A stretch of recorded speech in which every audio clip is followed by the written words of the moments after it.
Okay, it's time to speak about it. Why the support class suck in TF2? The support class have a really simple role, which is enhancing the DPS class. And in TF2, if you take the medic for example, because he is the definition of a support class, you will mostly be that one guy who supports the team by hitting them, by keeping them alive.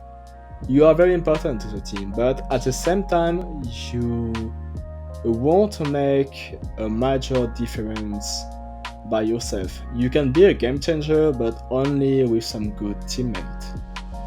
And that's where support have his limits in TF2. Support class in TF2, like medic, like engineer, have one major problem, which is they are dependent of their team composition. If you go in Chaos Road or in Uncultopia and pick a support class while queuing alone, you will have to deal with your team skills, who can be sometimes lower or way higher than you, and the enemies, who can have some way better skills than you, and you will play with some strangers, and they don't know how you play, they don't know how you move, how you think, and you don't know those informations about them. So while doing so, it can go in basically in two directions.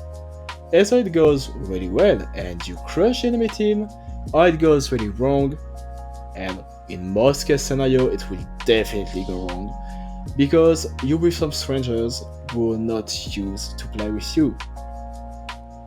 And that's really why playing medic alone is far from fun in my opinion. You won't enjoy getting destroyed because your teammate doesn't protect you while you scream for Spire for some enemies who are coming for your house. But on the other end,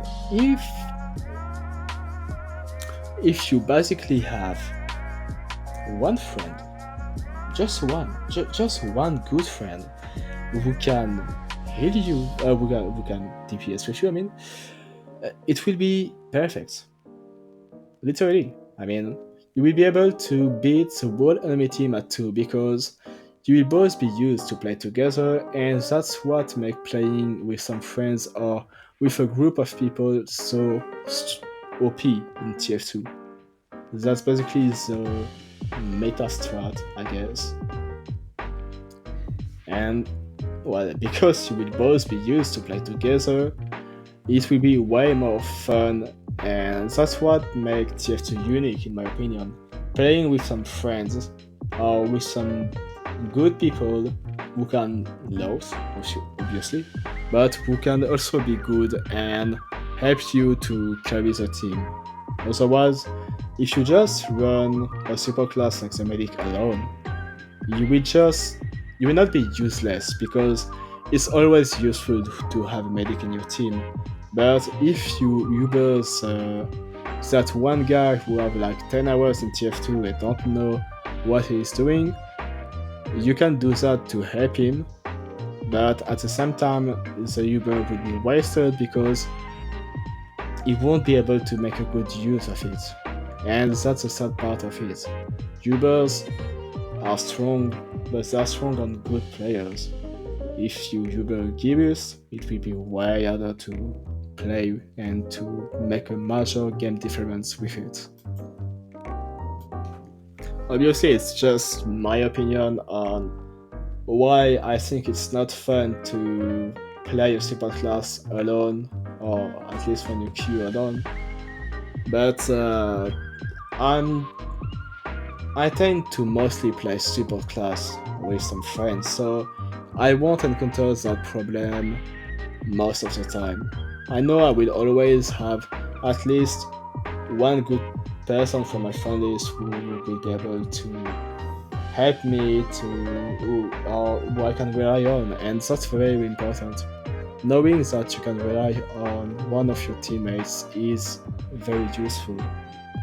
For example, I don't know, like if you play Pyro and he's really good at playing heavy or soldier or demo, let him push, and you as a Pyro, you could, for example, focus on the defense, or if you play medic and he know how to push, how to cover, etc., you could just pocket him, and at that moment you will just destroy the enemy team, because they're not used to have people who play as a team, who know the other people as a team.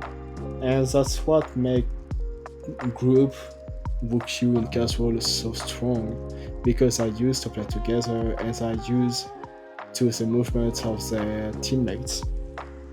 While when you meet a stranger, it's way harder to pull that off suddenly. Well, I hope you guys have enjoyed the video. If you have made it that far, you could try to subscribe. It's always helped me a lot. And yeah, I'll see you in the next video.